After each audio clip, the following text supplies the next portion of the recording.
You want to support Roland Martin Unfiltered? Be sure to join our Bring the Funk fan club. Every dollar that you give to us supports our daily digital show. There's only one daily digital show out here that keeps it black and keep it real as Roland Martin Unfiltered. By going to RolandMartinUnfiltered.com, you can make this possible. The Quinnipiac poll, folks, they've released their poll that shows most of the top Democrats are beating Donald Trump in polling data. I want to go right to it, folks. According to the poll released yesterday, former Vice President Joe Biden could beat Donald Trump 53 to 40%. Senator Bernie Sanders, 51% to 42%. Senator Kamala Harris, 49-41%. Senator Elizabeth Warren, 49-42%. Mayor Pete Buttigieg, 47-42%. Senator Cory Booker, 47 to 42%.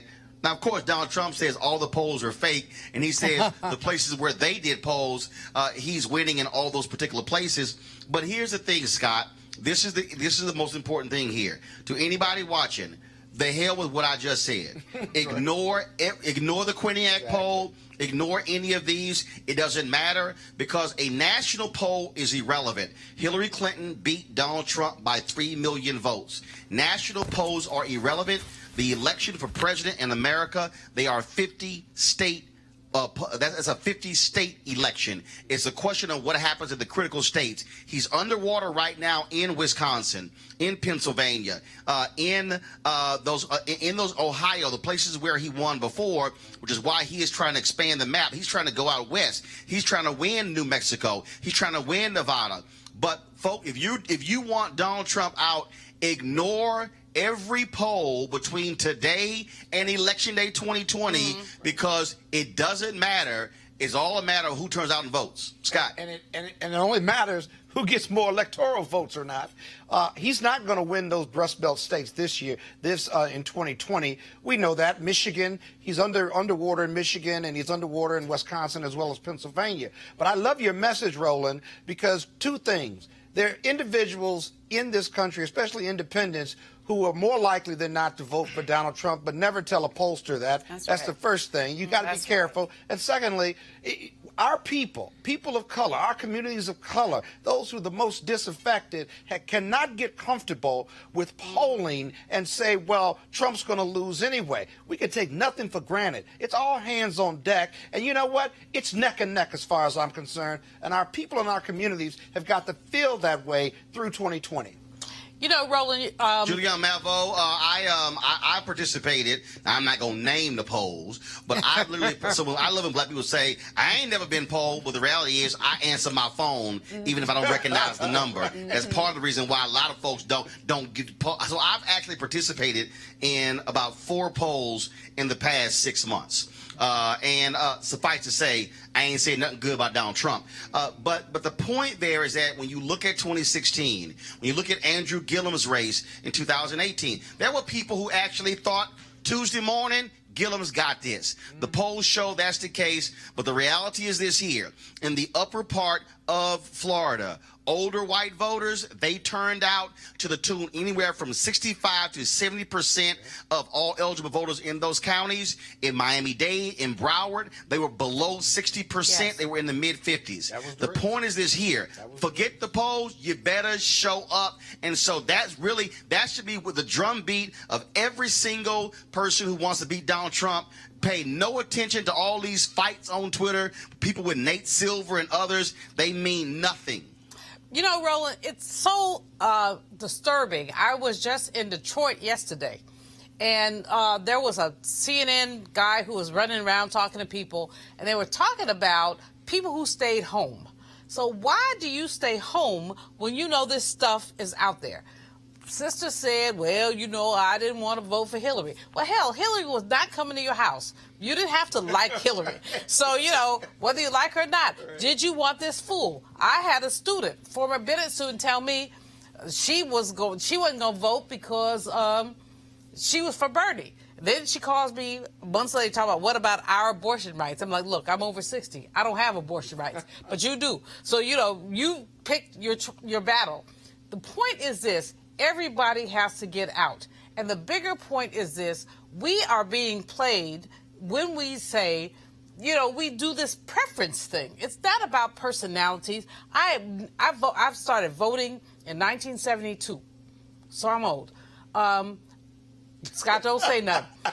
Scott, don't say nothing. You're older than me. Come on, go ahead. But the point is this. I never got excited about elections until Reverend Jackson and Barack. But you vote every time, whether you're excited or not, because there are issues that we have to deal with. And so all these polls right now, they're preliminary. They mean nothing. What has to happen is that people who care about freedom, let me repeat that, people who care about freedom have to be mobilized to get out and vote. Got it. Whether you got, your friend, you love them or not. There are differences. Got it. Monique, we've seen these differences. Monique, I'm looking at these Twitter battles again. People all mad at Nate Silver. You got David Sirota, who works for the Bernie Sanders campaign. They're all upset.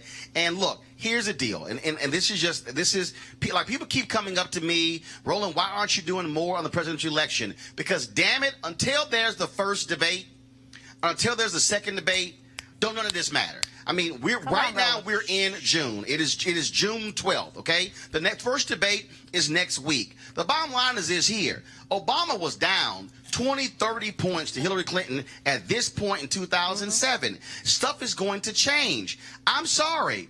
As we get to October and November, then I'm going to be a lot more interested. Right now, Monique, this is all about where is Biden lining up Sanders, Buttigieg, Warren, Harris, all of these candidates. That's what it all boils down to. And so people ignore the polls. And so some of y'all might be saying, well, why you do the story? I did the story to tell y'all to ignore it. Monique, go ahead. Right. The story is so that we can focus in. And it's not just focusing in on the citizens who need to get to the polls. Listen, I'm about to start doing name-by-name roll call on these people with influence on television who have already picked their candidates but don't want to say that they've picked a candidate. So instead, they're bloodying frontrunners, bloodying black women, bloodying newcomers. They need to take several seats immediately. This is all stakes on the line. If we're going to get this man out of office, it is one thing to question somebody and whether they're the right person for the office.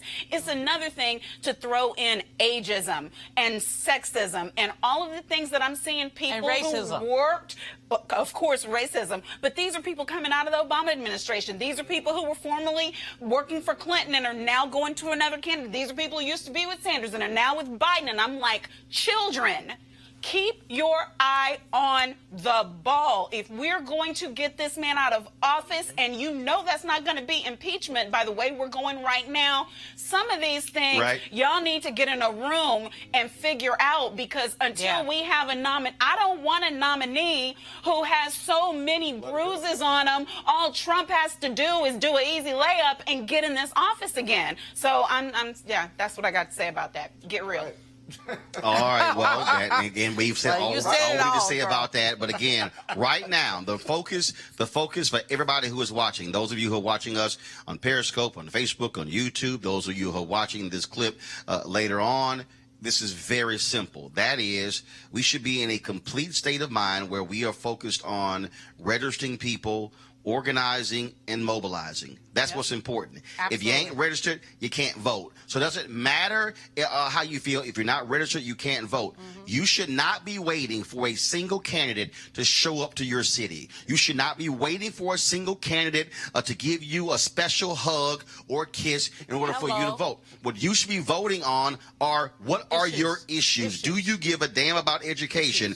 Do you care about a Department of Justice that will hold police departments and police officers accountable? Do you care about a Department of Justice that the previous one said we're not going to be utilizing private prisons? This one says we are. Do you care about the environment? Do you care about the air you breathe and the water that you drink? Those are the decisions that you should be making. And I need absolutely what Julian said. I need people to stop being so childish, like, well, no one excites me. Let me tell you something right now. Okay, you might walk into the club and nobody excites you, but at 2 o'clock in the morning, you're gonna try to take somebody home. Let me go ahead and just say that. See, as I figure I need to go ahead and get real. Just go ahead and just go there with some of y'all.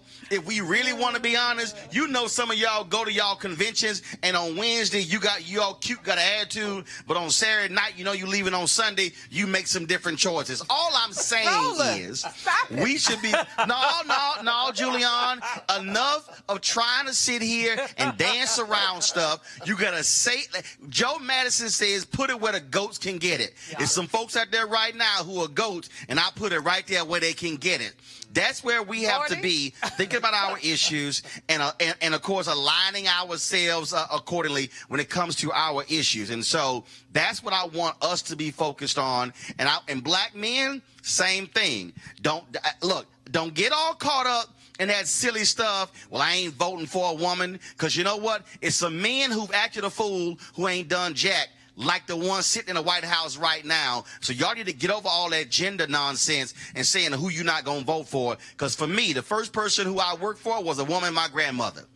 Most of the people who I work for, who have been editors and publishers, have been women. I ain't got no problem working with a woman or a man. It don't even matter. So get the hell over that as quickly as you can. So just letting y'all know. So we're going to keep hitting that point. But no, I got to move to the next story, Scott.